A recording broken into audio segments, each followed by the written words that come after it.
Next जो हमको पढ़ना है that is rights of an agent. अभी आप लोगों ने ये देखा कि एजेंट्स की ड्यूटीज क्या होती है, करेक्ट। तो there are various duties, 9 duties है इन टोटल जो एजेंट्स को फॉलो करनी होती है। तो जब ड्यूटीज आती तो एजेंट के पास कुछ ना कुछ राइट भी होना चाहिए। तो वो सारे राइट्स क्या है एजेंट के, वो यहाँ पे लिखा हुआ है, ठीक है। समरी है पहले तो ये पढ़ लेते हैं। Right to retain out of sums received on principal's account. Principal के बिहाफ में जो पैसा मिलता है एजेंट को, वो रिटेन करने का राइट है कि नहीं है। रिटेन करना मतलब अपने पास रखना। आज गल्ला भरा, आज जाके प्रिंसिपल को देने का क्या नहीं ना। एक टाइम पीरियड होगा कि हाँ इतने गैप में हम क्या करेंगे, प्रिंसिपल को पेमेंट करेंगे। सुनो, एजेंट के पास राइट होता है प्रिंसिपल के बिहाफ में पैसे कलेक्ट करके रिटेन करने का। पहला क्लियर है। दूसरा क्या है, राइट टू रेम्यूनरेशन। तुमको क्या लगता है एजेंट फुकट में काम करने के लिए बैठा है, उसके पास काम धंधा नहीं है इसलिए बोला कि मैं तेरे को हेल्प करता है, ऐसा है क्या? नहीं ना। एजेंट जो भी काम कर रहा है प्रिंसिपल के लिए, तो एजेंट के पास राइट है ना रेम्यूनरेशन लेने का, कि हाँ भाई हमको पैसे मिलने चाहिए, कि सर मैं आपके लिए 1 महीना काम करूंगा या आपके लिए मैं ये पर्टिकुलर काम करूंगा, बट इसके बदले में मुझे क्या मिलेगा। जो भी मिलता है वो आपको रखना है अपने पास। सो एकदम जनरल जो होता है वो होता है कमीशन, कि एजेंट ये काम करेगा और प्रिंसिपल उसको क्या देगा, इस काम का कमीशन देगा। यहां तक ठीक है। थर्ड क्या है, right agents lien on principles property. अब प्रिंसिपल ने अपना गुड्स किसको दिया है, एजेंट को दिया है, तो एजेंट क्या करता है उस पर लीन क्रिएट करता है, बराबर कि नहीं। गुड्स किसकी कस्टडी में है, ये गुड्स किसकी कस्टडी में है, तो ये एजेंट की कस्टडी में।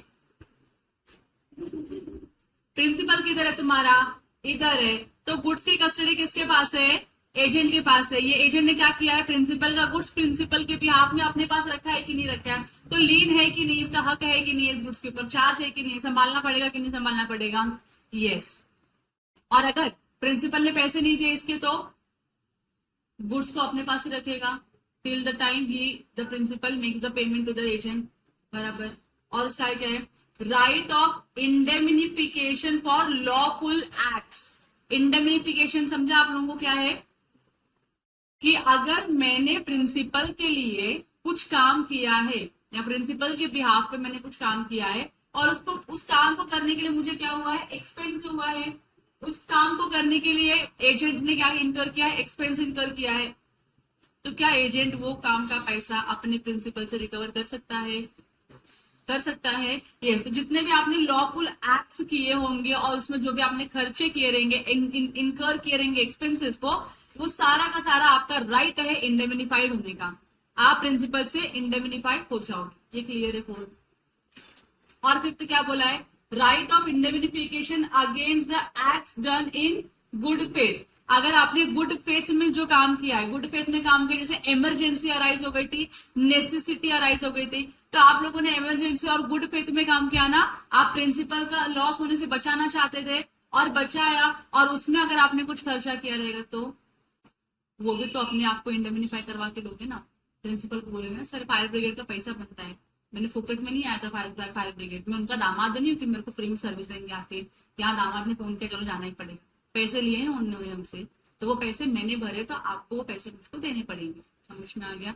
तो ये 5 गिन के कितने राइट्स है, 1 2 3 4 एंड 5, ये 5 राइट्स है एजेंट के अगेंस्ट द प्रिंसिपल। ये सारे राइट्स को आप एक्सरसाइज कर सकते हो कि नहीं कर सकते हो, यस, लॉफुली एक्सरसाइज कर सकते हो। तो पहला क्या बोला, देखो सेक्शन 217 क्या बोलता है, right of retain out of sum received on principal's account. This section empowers to retain out of any sum received on account of the principal in the business of agency। Agency का business करने में principal के accounts में जो भी agent को पैसे मिले हैं वो पैसे रिटेन करने का राइट किसके पास है, एजेंट के पास है। अब इसमें कौन कौन से पैसे इंक्लूड हुए हैं तो वो बताया है। तो पहला क्या है, all money due to himself in respect of advances made. जितने भी एडवांसेस किए रहेंगे, उसने दिए रहेंगे, खर्चे किए रहेंगे, तो जो उसको लगता है कि इसमें मेरा राइटफुल अधिकार है तो मैं रिटेन करेगा उसको। मैंने एडवांस के लिए मैंने किसी को एडवांस में दिया प्रिंसिपल के बिहाफ में, अब वो एडवांस जब रिटर्न आएगा तो मेरा राइटफुल अधिकार है ना वो एडवांस अपने पास रिटर्न करके रखने का। दूसरा, इन respect of expenses properly incurred by him in conduct of such business. अब आप हर छोटे मोटे खर्चों के लिए अपने प्रिंसिपल को फोन करके पैसे मंगाओगे क्या? नहीं ना। आप क्या करते हो, अपने जेब से खर्चे कर लेते हो और फिर क्या बोलोगे, आप ये क्या कर दो, सारा रीइंबर्स कर दो। अपने ऑर्गेनाइजेशन में कैसे होता है, जो सीनियर्स है उनके पास अथॉरिटी है कंपनी के बिहाफ में पैसे खर्चे करने की। अब जब अगर मैं सीनियर हूं, मैंने कंपनी के बिहाफ में कंपनी के लिए कुछ खर्चा किया है, तो ये मेरा खर्चा नहीं हुआ ना, ये मैंने कंपनी के लिए खर्चा किया। तो कंपनी मेरी प्रिंसिपल है, मैं कंपनी के एजेंट हूं, तो मैंने अगर कंपनी के लिए कुछ काम किया, कुछ खर्चा किया, तो क्या मैं कंपनी से पैसे रिकवर करूंगी? तो मैं हर दिन नहीं मांगती हूँ कि आज पूरे दिन में मैंने 100 रुपया खर्चा किया, आज पूरे दिन में मैंने पूरे 10 रुपए खर्चे किए, आज पूरे दिन में मैंने 2 रुपए खर्चे किए, ऐसे नहीं मांगना होता है। आप क्या करते हो, हमारे ऑर्गेनाइजेशन में क्या होता है, मंथली क्या बनता है, रिइंबर्समेंट एक्सपेंसेस का शीट बनता है कि मैंने कितना खर्चा किया पूरे महीने में, उसका मैं हिसाब अलॉन्ग विद द वाउचर्स किसको दूंगी, कंपनी को सबमिट करूंगी। फिर कंपनी क्या करेगी, उसको एनालाइज करेगी, चेक करेगी और मुझको रीइंबर्स करेगी। समझ में आ गया आप लोगों को? एंड थर्ड क्या है, such remuneration as may be payable to him for acting as an agent. तो मैं प्रिंसिपल का उतना पैसा रख पाऊंगी, वो पैसा कौन सा होगा कि मेरा हक का पैसा कि मैंने काम किया, तो जो मेरा रेम्यूनरेशन के फॉर्म में जो पैसा आएगा दैट इज माई मनी, उतना मैं रिटेन करूंगी। तो ये 3 टाइप के पैसे आप रिटेन कर सकते हो जो आपको प्रिंसिपल के बिहाफ में रिसीव हुए। तो पहला क्या, अगर आपने कुछ एडवांसेस दे रहेंगे वो, दूसरा आपने बिजनेस करने के लिए कुछ खर्चे किए रहेंगे वो, और तीसरा आपका जो हक का रेम्यूनरेशन होता है वो। अब ये जो चीजें है ना, ये अग्रीमेंट टू अग्रीमेंट बेसिस पे चेंज भी होती रहती है। समझ में आ रहा है आप लोगों को? तो स्टैंडर्ड क्या है, तो ये चीजें स्टैंडर्ड है। The right can be exercised on any sum received on account of the principal's in the business of the agency. तो इस राइट्स को आप एक्सरसाइज कर सकते हो सारे ही अमाउंट्स के लिए। सेकेंड क्या है, राइट टू रेम्यूनरेशन। तो मैं काम करती हूँ तो मैं फ्री में काम नहीं कर रही हूँ, I need to earn some money for the work which I am doing for you। हाँ, तो सेक्शन नंबर 219 में क्या बोला है कि आपके पास राइट है रेम्यूनरेशन रिसीव करने का।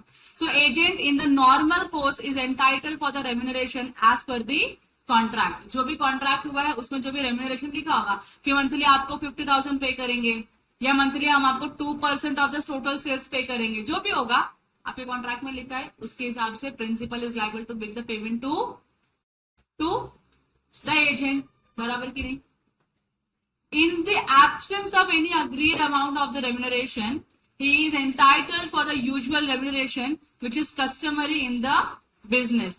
अगर कोई कॉन्ट्रैक्ट नहीं हुआ है प्रिंसिपल और एजेंट के बीच में with respect to the payment और रेम्यूनरेशन, या आपने कोई मंथली सम फिक्स नहीं किया, क्लियर कट डिस्कशन नहीं हुआ है, तो उस सिचुएशन में उस काम को करने के लिए जो यूजुअल रेम्यूनरेशन प्रोवाइड करने का पद्धति है या रूल्स है या प्रोसेस है आपके ऑर्गेनाइजेशन में, वो फॉलो करके आपको उस पर्सन को भी उतना पैसा देना पड़ेगा।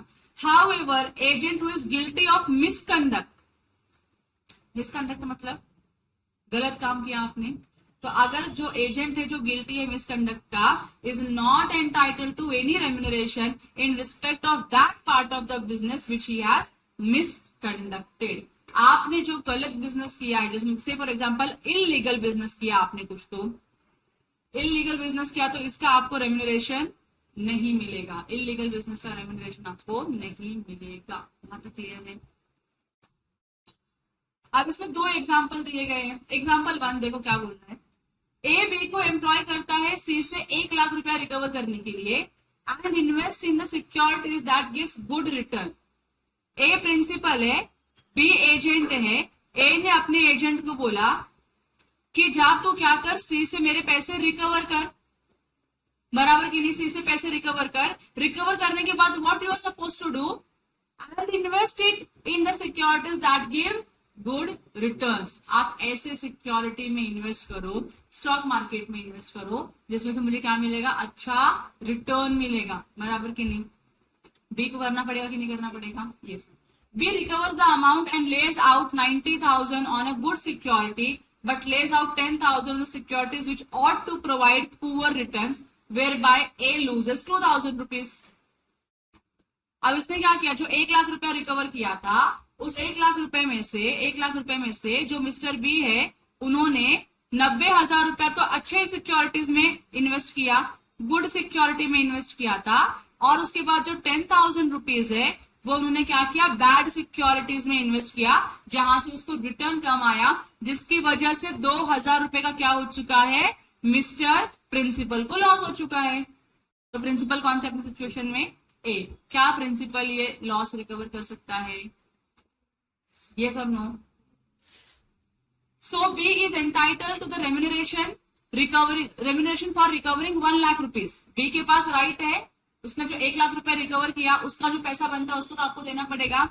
And for the investing 90,000 rupees, और जो उसने 90,000 रुपए जो अच्छे सिक्योरिटीज में इन्वेस्ट किया उसका भी वो अपना रेम्यूनरेशन मांगेगा कि नहीं। And he is not entitled to any remuneration for investing the 10,000 rupees and he must indemnify A for 2,000 rupees. समझ में आया। तो आपने मिसकंडक्ट किया जिसकी वजह से प्रिंसिपल को लॉस हुआ, आपने मिसकंडक्ट किया, प्रिंसिपल को लॉस हुआ, तो वो लॉस आपको इंडेमिनिफाई करना पड़ेगा, आपको प्रिंसिपल को उतना रीपे करना पड़ेगा। और इसमें आपने जो अच्छा कंडक्ट किया है उसका रेम्यूनरेशन आपको मिलेगा, जिसके लिए आप लीगली क्या हो, एंटाइटल्ड हो। जो आपने मिसकंडक्ट किया है इसके लिए आपको कोई रेम्यूनरेशन नहीं मिलेगा। यहां तक क्लियर हो गया आप लोगों को, सिंपल है कि नहीं है।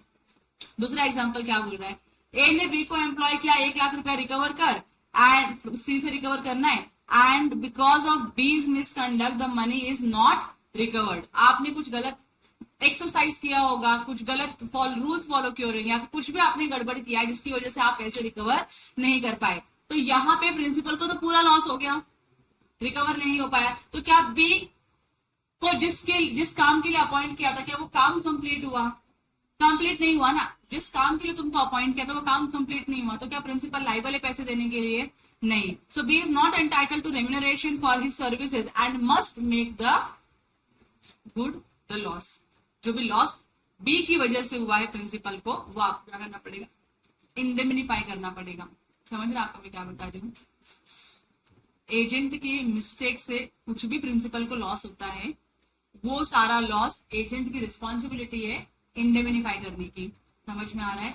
एजेंट ने जितना काम किया है, जो भी काम बोला गया था और जितना काम उसने किया है, उतने सारे काम का पैसा वो रिकवर कर सकता है, उसके पास राइट टू रेम्यूनरेशन है। यहां तक समझ में आ गया आप लोगों को। अब सेकंड क्या है, नहीं थर्ड पॉइंट क्या बोलता है, agent's lien on the principal's property. Lien का मतलब मैंने आपको बताया था चार्ज क्रिएट करना, बराबर कि नहीं। तो क्या प्रिंसिपल के असेट्स पे या प्रिंसिपल के गुड्स के ऊपर या प्रिंसिपल की प्रॉपर्टी के ऊपर एजेंट चार्ज क्रिएट कर सकता है? यस कर सकता है, कर सकता है। So in the absence of a contrary to the contract, agent is entitled to retain the goods, papers and other property whether movable or immovable of the principal received by him until the amount due to himself or for commission, disbursement and services in respect of the same has been paid। तो जब तक तुम मुझको मेरे पैसे नहीं दे दो पूरा का पूरा, तब तक मैं आपको आपके प्रॉपर्टी, गुड्स, पेपर्स, डॉक्यूमेंट्स कुछ भी रिटर्न करने के लिए लायबल नहीं हूं। तो ऐसा तो नहीं हो सकता ना कि एजेंट प्रिंसिपल बोल रहा है कि तू मेरे लिए एक्स काम कर, एजेंट ने ये एक्स काम कर दिया। अब एक्स काम करने के लिए प्रिंसिपल जो भी है इसको एजेंट को पेमेंट करना पड़ेगा। अब ये प्रिंसिपल बोलता है मैं पे नहीं करेगा, तो एक्स काम करने के जितने भी एफर्ट्स लिए वो पे करने के लिए मना कर रहा है। तो ए को ये काम करने के टाइम पे जो भी कुछ रिसीव हुआ रहेगा, क्या वो लाइबल है प्रिंसिपल को देने के लिए? नहीं लाइबल है। समझ में आया आप लोगों को? क्यों नहीं लाइबल है? क्योंकि मेरा प्रिंसिपल मुझको पैसे देने से मना कर रहा है ना, तो मैं उसको उसके सामान जो भी रिटर्न्स है क्यों मैं उसको दूं? अगर उसने मुझे एम्प्लॉय किया था कि जा सी से 1 लाख रुपया लेकर आ, मैं 1 लाख रुपया लेकर आई और उसने बोला अगर तू 1 लाख रुपया रिकवर करेगा तो मैं 1% का क्या दूंगा, कमीशन दूंगा। तो 1 लाख का 1% कितना होता है? 1000 होता है। अब ये 1000 मुझे मिलना मेरा राइट है कि नहीं है? मेरा प्रिंसिपल बोल रहा है नहीं दूंगा, तो क्या मैं वो 1 लाख रुपया रिटर्न करने के लिए लाइबल हूं अपने प्रिंसिपल को? नहीं। क्यों? जब तक आप विलिंगनेस नहीं दिखाओगे ये 1000 रुपया पे करने की, जब तक आप ये 1000 रुपया पे नहीं कर देते हो तब तक एजेंट की कोई लाइबिलिटी नहीं है आपको गुड्स रिटर्न करने की। He can create a lien on the principal's property. समझ में आ रहा है आप लोगों को भी? क्लियर है? क्या कहते हैं?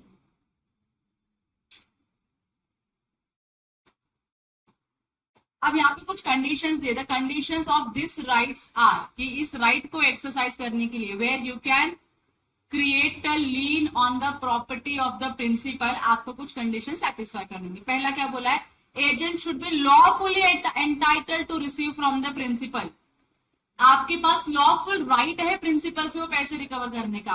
दैट मीन्स आपने कोई लीगल काम किया है जिसके लिए प्रिंसिपल बोला मैं आपको पैसे दूंगा और पैसे नहीं दे रहा है, समझ में आ रहा है, तो आप क्या कर सकते हो, उसकी प्रॉपर्टी पे लीन क्रिएट कर सकते हो। लेकिन अगर आपने कोई इलीगल काम किया है तो नहीं कर सकते, तो फिर आप नहीं कर सकते, क्योंकि आपके पास लॉफुल राइट नहीं है पैसे रिकवर करने, क्योंकि आपने पूरा काम ही क्या है किया है जो इलीगल, आपका पूरा कॉन्ट्रैक्ट क्या हो गया है, वॉइड कॉन्ट्रैक्ट हो गया। समझ में आ रहा है आपको? The agent should be lawfully entitled to receive from the principal a sum of money by way of commission earned or disbursement made or services rendered in the proper execution of the business of the agency। Agency का business करने के लिए, properly business करने के लिए आपने जो भी खर्चे किए रहेंगे उसके लिए आप लॉफुली क्या होना चाहिए, एंटाइटल्ड होना चाहिए। अगर आप लॉफुली एंटाइटल्ड हो, आपके पास राइट है लॉफुली रिसीव करने का, तो ही आप उसकी प्रॉपर्टी को रिटेन कर सकते हो, अदरवाइज आप उसकी प्रॉपर्टी को रिटेन नहीं कर सकते हो। पहला कंडीशन क्लियर है कि आपको क्या होना चाहिए, लॉफुली एंटाइटल्ड होना चाहिए। तो यहाँ पे आप शॉर्टकट में लिख दो लॉफुली एंटाइटल्ड, लिखो जल्दी लिखो, याद रह जाएगा फिर। लॉफुली एंटाइटल्ड लिख दो यहाँ पे, पहले पॉइंट के आगे आपको पढ़ने के लिए क्या इजी हो जाएगा कि प्रिंसिपल एजेंट के पास क्या होना चाहिए, लॉफुल एंटाइटलमेंट होना चाहिए उस पैसे को रिसीव करने का। ठीक है, सेकेंड पॉइंट क्या बोला है, the property over which the lien is to be exercise should belong to the principal. आप किसी और थर्ड पर्सन की प्रॉपर्टी को लीन कर सकते हो क्या, नहीं, क्योंकि आप प्रिंसिपल के अगेंस्ट में लीन का राइट एक्सरसाइज कर रहे हो, तो प्रॉपर्टी भी किसकी होनी चाहिए, प्रिंसिपल की होनी चाहिए। समझ में आ रहा है, the property over which the lien is to be exercise should belong to the principal and it should have been received by the agent in his capacity and during the course of ordinary duties as an agent. मतलब principal ने आपको business करने के लिए वो property दिया होना चाहिए, लॉफुल तरीके से प्रॉपर्टी देना होना चाहिए, एजेंट के पास राइट होना चाहिए उस प्रॉपर्टी को रिसीव करने का। अगर ऐसा है तो आप क्या कर सकते हो, प्रिंसिपल की प्रॉपर्टी के ऊपर लीन क्रिएट कर सकते हो। प्रिंसिपल की वाइफ का प्रॉपर्टी है जो आपकी कस्टडी में है, लीन क्रिएट कर सकते हो क्या, नहीं। उस प्रॉपर्टी का ओनरशिप वाइफ के नाम पे, लीन क्रिएट कर सकते हो क्या, नहीं क्रिएट कर सकते हो। So if the agent obtains possession of the property bye unlawful means, unlawful means का मतलब क्या होता है, आपने चोरी डकैती करवा दी और आपने क्या किया, ऑब्टेन कर लिया उससे, अनलॉफुल तरीके से आपने प्रॉपर्टी ऑब्टेन किया प्रिंसिपल का, तो इस सिनेरियो में you can not create a lien on the property of the principal, so he can not exercise this particular lien. यहां तक क्लियर हो गया आप लोगों को? चलो यहाँ पे साइड में लिख दो प्रिंसिपल प्रॉपर्टी। दूसरा कंडीशन क्या होना चाहिए, प्रिंसिपल का प्रॉपर्टी ये सेटिस्फाई होना चाहिए। तो पहला आपके पास लॉफुल एंटाइटलमेंट होना चाहिए, लॉफुली राइट होना चाहिए उस प्रॉपर्टी को रिटेन करने का, और दूसरा आपके पास प्रिंसिपल की प्रॉपर्टी होनी चाहिए, तभी आप उसके ऊपर लीन क्रिएट कर सकते हो, वरना आप लीन क्रिएट नहीं कर सकते हो। यहाँ तक क्लियर है? अनलॉफुल तरीके से अगर आपने क्या किया है, प्रॉपर्टी ऑब्टेन किया है, तो उसके ऊपर आप लीन क्रिएट नहीं कर सकते हो। यहाँ तक ओके है? अब उसके आगे क्या लिखा है, agent's rights to lien is lost in the following cases. मतलब आप लीन क्रिएट नहीं कर सकते हो, आपके पास राइट है ना कि प्रिंसिपल की प्रॉपर्टी पे आप लीन क्रिएट कर सकते हो, बट इन 3 सिचुएशंस में you can not create a lien on the property of the principal. और पहला क्या है, पोजेशन क्या हो चुका है, प्रॉपर्टी का लॉस्ट हो चुका है। मतलब जो एजेंट है उसके पास प्रॉपर्टी का पोजेशन है ही नहीं, लीन किसके ऊपर क्रिएट करेगा, इमेजिनरी प्रॉपर्टी तो ला नहीं सकते आप लोग। तो अगर प्रॉपर्टी नहीं है, so when the possession of the property is lost, possession चला गया इसके पास से, इसके पास पोजेशन नहीं है गुड्स का, तो he can not create a lien. दूसरा, agent waives his right to lien, agreement करता है या इंप्लाइड तरीके से, एक्सप्रेस तरीके से वह बता देता है कि मुझे मेरा राइट ऑफ लीन एक्सरसाइज नहीं करना है।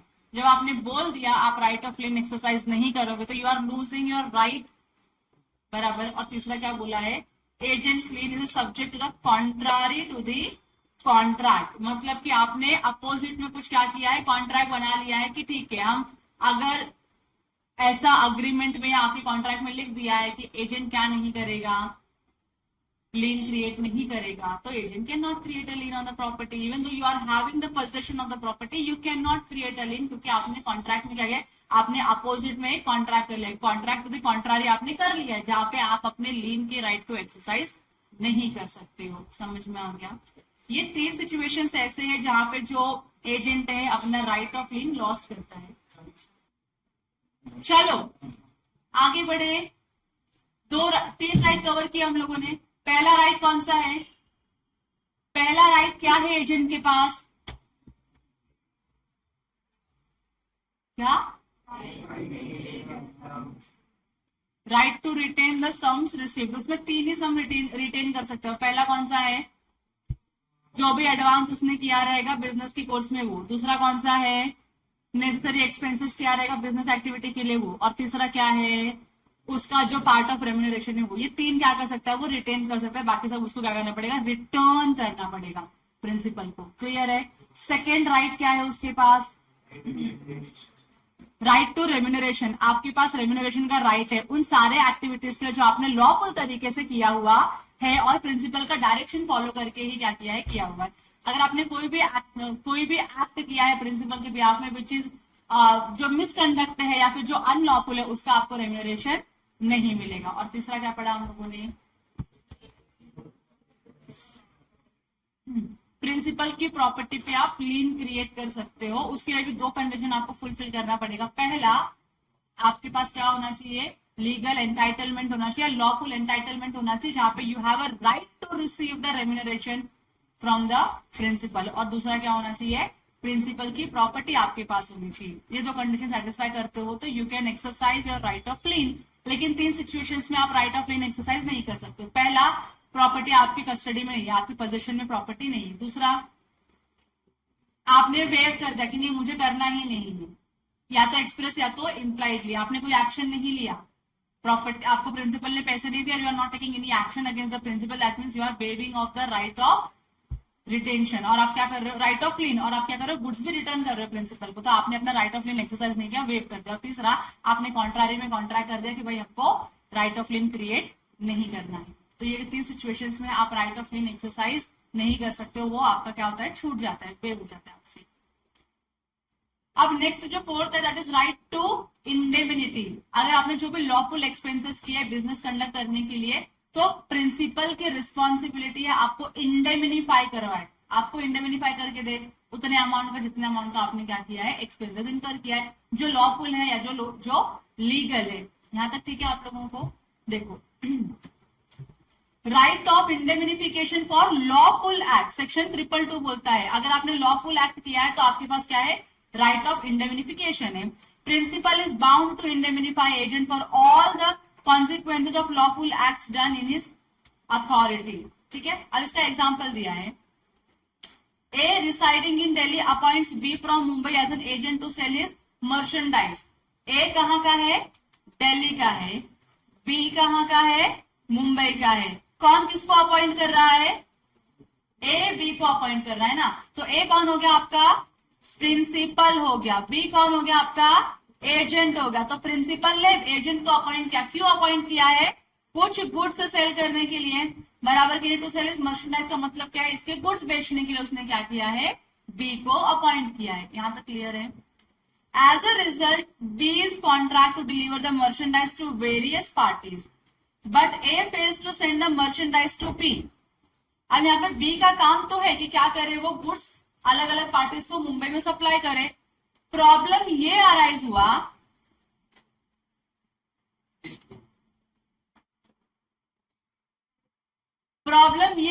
हुआ कि ए जो गुड्स सप्लाई करना चाहिए था आपको लोकल में सप्लाई करने के लिए, ए ने आपको गुड्स नहीं दिया तो बी के पास गुड्स नहीं आया। बी के पास गुड्स नहीं आया तो एजेंट में क्या, तो वो एजेंट क्या ही डिस्ट्रीब्यूट करेगा ना। As a result, B is contract to deliver the merchandise to various parties, but A fails to send the merchandise to B. A से ही goods B को नहीं आया है, बराबर की नहीं। And B faces litigation for non-performance. तब जो दूसरी पार्टीज तो उन्होंने क्या किया? B के ऊपर केस कर दिया कि आपने कॉन्ट्रैक्ट परफॉर्म नहीं किया। अब नॉन परफॉर्मेंस का केस हुआ तो इसमें डेफिनेटली इसको कोर्ट के एक्सपेंसेस इनकर करने पड़े होंगे, खर्चा किया रहेगा। तो क्या ये खर्चा वो अपने प्रिंसिपल से रिकवर कर सकता है? Yes. So here A is bound to protect B against the litigations and all the expenses cost arising out of that. तो ए की रिस्पॉन्सिबिलिटी है बी को हर तरीके से बचाने के लिए, सुरक्षित रखने के लिए। ये क्लियर हो गया। तो आपने जो भी लॉफुल एक्ट किया हुआ है उसमें अगर आपने कुछ खर्चा इनकर किया, कुछ एक्सपेंसेस होता है, तो प्रिंसिपल की लाइबिलिटी है आपको इंडेमनिफाई करने की। ओके, सेकंड क्या है, right of indemnification against acts done in good faith. आपने गुड फेथ में कुछ काम किया है, गुड फेथ मतलब आपका इंटेंशन अच्छा था, अच्छे इंटेंशन से आपने प्रिंसिपल के लिए कुछ काम किया है और उसमें आपको काम करते हो खर्चा हुआ है, तो then definitely you can get the reimbursement of all the expenses done by you. So where an agent acts in a good faith on the instructions of the principal, agent is entitled for indemnification of any loss or damages from the principal. अब इसमें example है where P appoints A as his agent and direct him to sell certain goods which in fact turned out to be not those belonging to P, and if third party sues A for this act, A is entitled to reimbursement and indemnification for such act done in good faith. हुआ क्या है यहाँ पे मैं बताती हूँ। P है, P ने A को अपॉइंट किया, P ने A को अपॉइंट किया, तो P कौन हो गया, प्रिंसिपल हो गया, A कौन हो गया, एजेंट हो गया। तो प्रिंसिपल ने एजेंट को अपॉइंट किया और क्या बोला कि ये मेरे गुड्स है, ये मेरे क्या है, गुड्स है, ये आपको क्या करना है, सेल करना है। तो प्रिंसिपल के गुड्स जो थे, प्रिंसिपल के जो गुड्स थे वो एजेंट को क्या करना था, सेल करना था। अब एजेंट तो गुड फेथ में प्रिंसिपल का डायरेक्शंस फॉलो कर रहा है, तो एजेंट ये गुड्स क्या करता है, सेल करना चालू करता है। एंड लेटर ऑन ये मालूम पड़ता है कि जो पी है ये इस गुड्स का ओनर है ही नहीं। लेटर ऑन ये समझ में आता है कि P is not a owner to the goods, मतलब इसका जो टाइटल है वो क्या है, डिफेक्टिव है। पी का जो टाइटल है for the goods is defective title, जिसकी वजह से जो रियल ओनर है उसने क्या किया, ए के ऊपर स्यू कर दिया, हाँ कि ना, हाँ सेल किया। तो यहां पे मैं लिखती हूं रियल ओनर जो है स्यूड मिस्टर ए। अब रियल ओनर ने मिस्टर ए के ऊपर स्यू कर दिया, तो अब क्या मिस्टर ए को हर तरीके के लॉस से बचाने की जिम्मेदारी मिस्टर पी की है। यस, तो अब उसने जो भी अपने आप को डिफेंड करने के लिए जो भी खर्चे किए रहेंगे, कोर्ट का fees, legal fees, advocate fees, जो भी दिया रहेगा, क्या सब वो रीइंबर्स कर सकता है, अपने आप को इंडेमनिफाई करवा सकता है। यस, दिख रहा है आप लोगों को, यहां तक का हो जाएगा तो बताना, फिर मैं स्क्रॉल करूंगी स्क्रीन, तो नीचे का भी लिख लेना। हो गया है, हो गया, ड्रॉ करके हो गया गंदा सा ड्रॉइंग मेरी तरह। Yes, great. चलो आगे क्या लिखा है, हाउ एवर, मतलब क्या दे दिया, कुछ इन लोगों ने प्रोवाइजो दे दिया, एक्सेप्शंस दे दिया। The agent can not claim any reimbursement or indemnification for any loss arising out of acts done by him in the violation of any penal laws of the country. Agent ने किसी law का default किया, law में जो provisions थे उसको comply नहीं किया, इसकी वजह से उसको लॉस होता है, तो क्या वो अपने प्रिंसिपल से इंडेमनिफाई करवा सकता है अपने आप को, नहीं, क्योंकि यहाँ पे गलती किसकी है, एजेंट की है, तो यहाँ पे इंडेमनिफिकेशन आपको नहीं मिलेगा।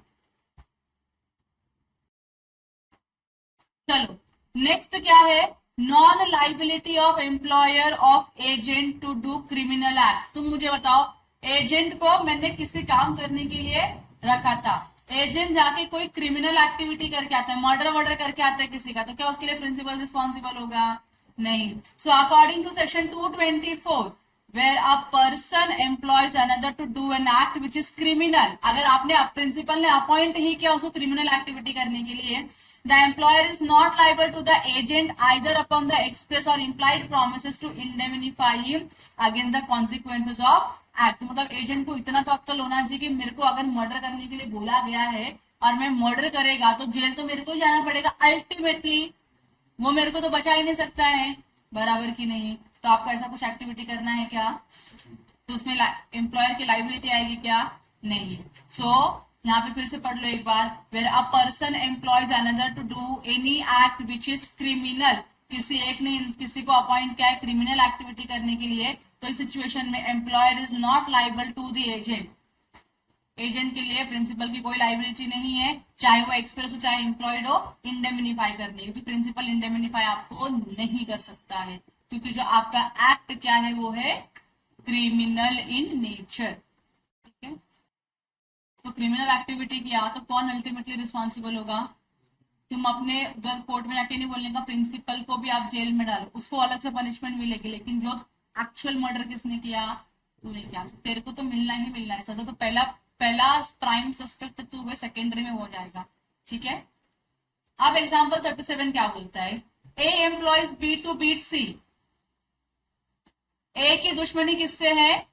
सी से है, बराबर। ए डायरेक्टली सी को नहीं मार रहा है। ए बी को बोलता है कि तू जा सी को क्या कर, मार करा, मर्डर नहीं, मार करा, and agrees to indemnify him against all the consequences of the act. क्योंकि अब तू सी को मारेगा, तुझको मैंने बोला जाके सी को मार के आ, और तू जाएगा तो सच में सी को मारेगा। अब जब तू सी को मारेगा तो सी डेफिनेटली तेरे अगेंस्ट में कुछ ना कुछ एक्शन लेगा, और मैं प्रॉमिस करता हूं कि तेरे अगेंस्ट में जो भी एक्शन लिया जाएगा वो सब में क्या कर दूंगा, इंडेमनिफाई कर दूंगा, मतलब जो भी डैमेजेस तेरे को होगा सब में पे ऑफ कर दूंगा। तो इस सिचुएशन में क्या ए रिस्पॉन्सिबल है बी को पे ऑफ करने के लिए? नहीं। एक्ट आपका लॉफुल है क्या? नहीं। ऑब्जेक्ट सही है आपके कॉन्ट्रैक्ट का? नहीं। So B there upon beats C and has to pay damages to C. For so doing, A is not liable to indemnify B for those damages. उस damages के लिए जो क्रिमिनल एक्टिविटी करके अराइज हुई है या जो अनलॉफुल एक्टिविटी करके अराइज हुई है, उसके लिए प्रिंसिपल रिस्पॉन्सिबल नहीं है अपने एजेंट को इंडेमनिफाई करने के लिए। सेकेंड पढ़ू example. Be the proprietor of a newspaper publishes at A's request a libel upon C in the paper, and A agrees to indemnify B against the consequences of the publication and all the costs and damages of any action in the respect thereof. B sued C and has to pay damages and also incurs expenses. A is not liable for to indemnify B. समझ गया? A B के पास गया और क्या बोला? B कौन है? एक न्यूज़पेपर का मालिक है, प्रोपराइटर है। तो बी क्या बन गया? एजेंट बन गया प्रिंसिपल के लिए, क्योंकि ए आके बी को बोलता है कि तू मेरे लिए एक काम कर। तो बी बोलता है क्या काम करने का है? तो ए बोलता है कि तू ये जो सी है ना, इसके बारे में क्या कर, बैड या फिर कुछ गलत इंफॉर्मेशन प्रिंट कर। रॉन्ग इंफॉर्मेशन बोल सकती हूं मैं। देखो, libel is a type of a tort. Tort एक सिविल रॉन्ग होता है, मैंने आपको बताया बहुत पहले, टॉर्ट एक सिविल रॉन्ग होता है। उसमें का one of the type of tort is libel. Libel क्या होता है कि मेरे खिलाफ किसी ने कुछ लिखा है, गलत है, जो मेरे खिलाफ किसी ने कुछ लिखा है जो गलत है और उसको प्रिंट और पब्लिश करता है, तो मैं लीबल के अगेंस्ट में केस कर सकती हूँ। समझ में आ रहा है? तो आपने इन राइटिंग में पब्लिश किया, मार्केट किया, डिफेम किया मुझको, आपने क्या किया है? लीबल किया है मेरे साथ। अब यहाँ पे जो इंफॉर्मेशन बी ने सी के खिलाफ में प्रिंट की है, अब सी जब न्यूज़पेपर रीड किया तो उसको मालूम पड़ेगा सारी गलत इंफॉर्मेशन है, मेरे को डिफेम करने का या मेरा नाम खराब करने का ट्राई किया जा रहा है। तो सी ने क्या किया? बी के ऊपर स्यू किया। करेक्ट है कि नहीं? और ए ने क्या बोला था? इस कॉन्ट्रैक्ट की वजह से तुझको जो भी खर्चा होगा, एक्सपेंस होगा, लॉस होगा, डैमेजेस होगा, मैं क्या करेगा? उसको इंडेमनिफाई करेगा। ऐसा किसने बोला था? ए ने बी को बोला था। अब जब सी ने बी के ऊपर स्यू किया और जब बी ए के पास गया कि मेरे को पैसे दो, तुमने बोला था, मैंने तो अब इसको भर के आ गया, मेरे ऊपर केस हुआ, I have to bear all the expenses. Now you are supposed to indemnify me because on your words I have done this. तो क्या ए लाइबल है? ए लाइबल नहीं है लीबल के केस में।